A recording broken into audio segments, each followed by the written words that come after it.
Hindi kasi yung karelasyon. Ay, eto na! Ang kanina nyo pa inaabangan. Pupunta tayo sa amin dyan sa Tondo, Lin! Tondo Eats, Tondo para masaya yan, Eats. Boss Igan. Talagang napakatindi na masayang food trip dyan sa Tondo Lin. Ha? Bakit hindi Itondo? Wala naman nagkiklaim ng Itondo na natin yan. Ba, oo. Itondo na natin yan. Itondo na natin yan. Nagsama pa nga ako ng backup eh. Para Mark Safe. Mark Safe. Kabusugan. Kabusugan, di ba? Anjo! Mark, save talaga, Boss Iga, kasi para tayong hari doon, di ba? Tsaka ikaw alam mo, Hari talaga. parang hari doon kasi ang dami Kala ko nga may bagong teleserye ng afternoon. Oo nga eh. Idol Igan, I love you!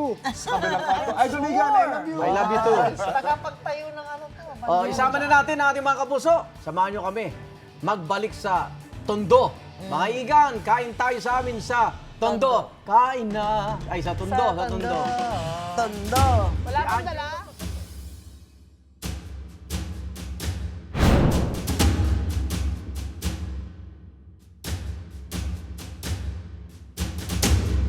Welcome sa Tondo.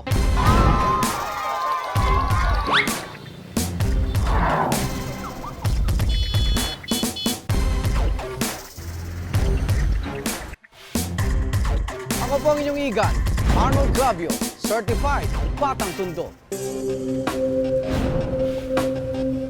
Iga, nagbabalik ako ngayon dito sa lugar na aking kinalakihan para sa isang misyon.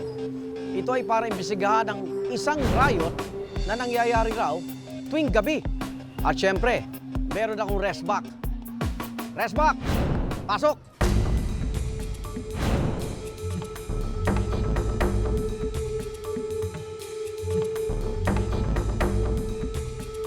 Ito na restback ko. Si Anjo, ready ka na ba sa ating misyon? Ready. Ano bang mission to? Ang misyon natin dito, imbestigahan ang trending street ng Ugbo dito sa Tondo. Alam mo, dahil gabi-gabi rito may riot daw eh.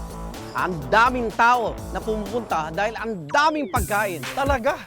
Siyempre, pag-usapang pagkain, present ako dyan kahit saan pa yan. Tara!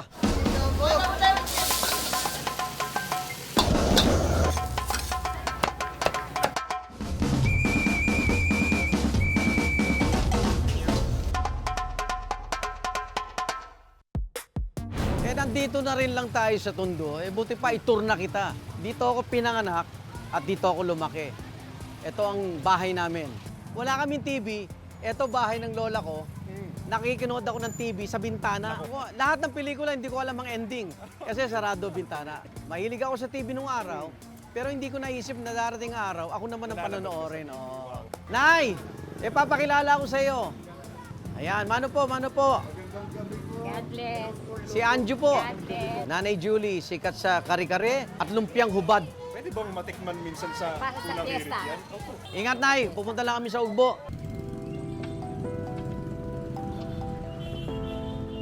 Isa sa di ko makakalimutan, Anjo, yung buhay simbahan ko sa San Pablo. Kung saan ako yung nagsakristan. Nagsakristan kayo, sir. Naging member ako ng choir ng kabataan. Kaya halos kalahati ng buhay ko sa Tondo, talagang sa paglilingkod sa simbahan. Ngayon, ito yung bagong San Pablo na. Alam mo, pag nagpunta ako ng Tondo, imposible hindi ako dumaan sa San Pablo. Father Ray, si Anjo po, ayan, tinutur ko po siya sa Tondo. Father, may kwento po ba kayo tungkol kay Igan? Halos taon-taon, nagbibigay siya dito ng tulong sa Igan Foundation. Amazing. Kaya ganun din po ka-bless si Sir Igan. Yes. Ito yung sorpresa ko sa'yo.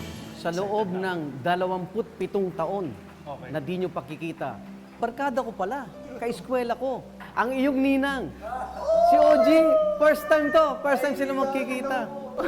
Kamusta po? Yun ang mga utang mo sa akin.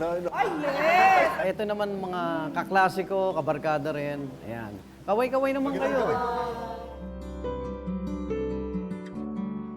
Sir Igan, tara na, pumunta na tayo sa Ugbo dahil ang aking tiyan dumidikit na sa aking sikmura. Igan, iba na kulay niya, kaya halika na. Ugbo! Ugbo, Let's go. attack!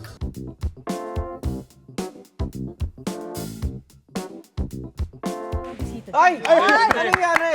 Sarap. Bintin? Tapos na! Ba't gano'n? Boss. Asan ang kain? Meron pa ba? Sinabi ba namin may pagkain? Oh, nakita niyo Boss, daw. idol na idol talaga kita. Sakristan dat. Oo, sa Kristan. Talagang Gulat na gulat si Anjo. Parang di ka maniwalang sa Kristan Sigan. Hindi mo kasama. Maniwala kayo. Sa Kristan ako, tsaka makasalanan. Maniwala kayo. Nabitin ba kayo? Yes! Abangan ang second part namin next year. next year. Ang aming It's Tondo. Ayun, oh. Ayan, oh. Dali mo naman kami Dahil dyan, eto Ika. na. Oh, ay, dadaling kita. Pangako. Diyan sa Ugbo. Sa ugbo. Abangan nyo ang part 2 niyan. Ayun, oh. Kita nyo? Kaya isa reaction, ha? Magbabalik ako ng irit.